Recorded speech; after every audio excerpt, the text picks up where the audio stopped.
Vamos lá, vamos conectar a história. Esse período aqui, quando o profeta Jeremias pronuncia essa profecia, você já tem dois levantes de Jerusalém na Babilônia, e você tem um restinho de gente fraca lá na Judéia, lá em Jerusalém, e esse restinho sabe que vai sucumbir. Jeremias diz: são estas as palavras da carta de Jeremias, o profeta, que o profeta enviou de Jerusalém ao resto dos anciãos do cativeiro, como também aos sacerdotes, aos profetas e a todo o povo que Nabucodonosor havia deportado de Jerusalém para a Babilônia. Depois que saíram de Jerusalém, o rei Jeconias, a rainha mãe, os oficiais, os príncipes de Judá e Jerusalém e os carpinteiros e ferreiros.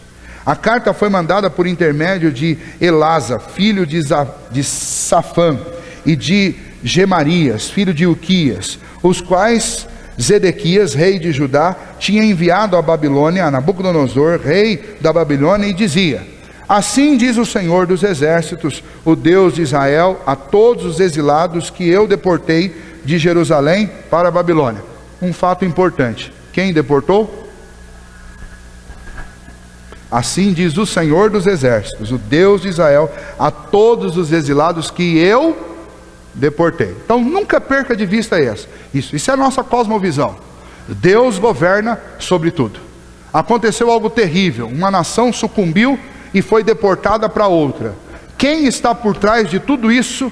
Primordialmente, elementalmente, fundamentalmente, Deus que escreveu essa história. Então quem deportou foi Nabucodonosor, mas Nabucodonosor fez exatamente o que Deus tinha planejado.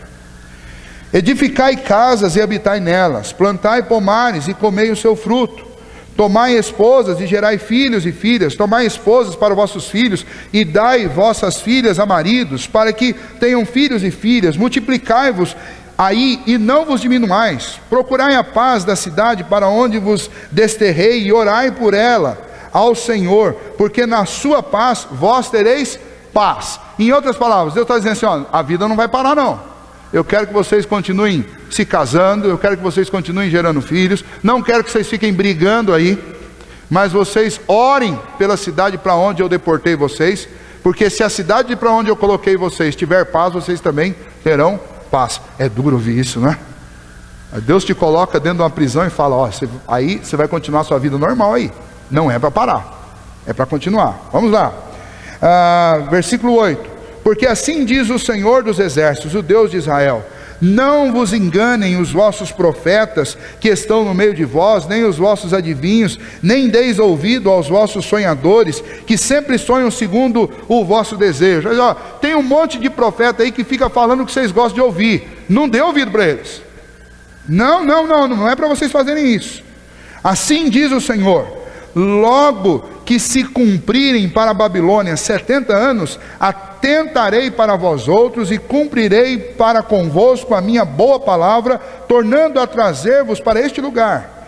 Eu é que sei que pensamentos tenho a vosso respeito, diz o Senhor, pensamentos de paz e não de mal, para vos dar o fim que desejais. Então me invocareis, passareis a orar a mim, e eu vos ouvirei. Buscar-me-eis e me achareis quando me buscardes de todo o vosso coração. Então Deus tinha promessas. Tudo aquilo que estava acontecendo com Judá, que já havia acontecido com Israel e com Judá, fazia parte de um plano de Deus. E o plano era bom, não era ruim. O momento era difícil. E então, dentro dessa questão contextual, a gente já pode tirar algumas aplicações práticas para a nossa vida. Tudo o que acontece na nossa vida, mesmo os momentos de deserto, os momentos difíceis, eles não são, de forma alguma, resultado de uma intenção ruim de Deus para nós. Muito pelo contrário. Deus diz para nós assim: olha, eu é que sei que pensamentos que eu tenho sobre vós, e os meus pensamentos são de paz e não de mal. E a gente precisa crer nisso, porque normalmente quando a gente passa por um problema, a gente acaba fazendo aquele tipo de oração: Senhor, onde o Senhor está? O Senhor não está vendo o que está acontecendo comigo? Ou o Senhor está com raiva de mim? O Senhor está brigado comigo? O que eu fiz de errado?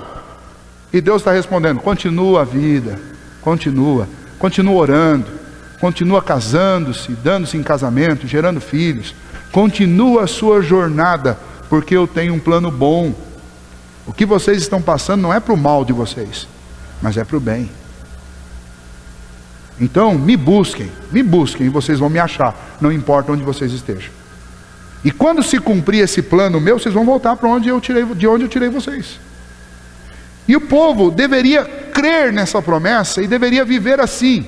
Tinha um profeta falando em nome de Deus, mandando uma carta para o povo que estava lá na Babilônia. Agora, como será que o povo vivia na Babilônia? Confiando nessas promessas? Obedecendo a Deus? Não no início. No início, como eu disse para vocês na introdução, no início, apenas 4 jovens, dentro de toda aquela população de israelitas e de judeus, apenas 4 se mantiveram fiéis e com esperança em Deus. Deus escolheu um homem para ser o libertador de seu povo. Isaías 44, 28 e 45, 1. Vamos lá? Que digo de Ciro? É meu pastor e cumprirá tudo o que me apraz, dizendo também a Jerusalém: tu serás edificada, e ao templo tu serás fundado. Olha que interessante. O povo tinha sido levado para Babilônia por Nabucodonosor. Mas a promessa de Deus é que um dia, um outro grande soberano, querendo também estabelecer o seu império, ia dominar a Babilônia, e Deus chama esse homem de meu pastor. E diz que este homem ia trazer o povo dele de volta. Só para adiantar para vocês que não é o foco nosso continuar essa história de Ciro, mas o resultado é que Ciro, sem saber dessa profecia, ele vai de fato derrotar a Babilônia e ele vai libertar o povo de Israel e o povo de Judá e trazer de volta. E detalhe, ele vai financiar a reconstrução da cidade e do templo. Ele vai fazer isso. Agora, em algum momento ele fez isso porque ele amava a Deus? Se você continuar lendo o profeta Isaías e ler Jeremias também, você vai ver que em momento algum ele fez isso porque ele amava a Deus. Ele fez isso porque ele tinha interesse em Israel e em Judá. Então significa que Deus governa soberanamente a todos, não só os cristãos, mas Ele governa soberanamente até os ímpios. E até os ímpios fazem exatamente o que Deus quer que eles façam. Só que eles são responsáveis, porque eles não fazem porque Deus me mandou ir lá e descer o cacete em todo mundo que está na Babilônia. Não, ele foi lá e dominou a Babilônia. Por quê? Porque ele tinha queria expandir o seu reino. Ele estava cheio de intenções imperialistas. E por isso você vai encontrar também em Isaías Deus dizendo: e vou disciplinar a Ciro porque fez o que era mal perante mim. Mas Deus não falou que ele é o meu pastor? Não, sim, porque cumpriu os propósitos que Deus queria que fossem cumpridos com a vida dele. Mas não fez porque se sentiu fazendo a obra de Deus. Fez por suas próprias intenções pessoais. E Deus vai julgar as intenções pessoais. Por isso também que eu não posso praticar o mal e falar assim: Paulo, olha, eu fiz o que era mal, Paulo, mas eu estava fazendo em nome de Deus. Deus converteu o mal em bem. Não, de jeito nenhum. Eu fiz o que era mal porque eu quis fazer. Ainda que serviu aos propósitos santos de Deus, mas foi vontade minha. Então eu sou responsável diante de Deus pelo que eu faço. Como que Deus consegue organizar essas coisas? Eu não sei. Talvez um dia, quando nós estivermos lá, Ele vai deixar a gente fazer uma manhã de perguntas lá no céu, e a gente pergunte para Ele como é que Ele fez isso. Mas eu não sei como Ele faz isso, mas Ele faz. A Bíblia tem várias referências que contam isso.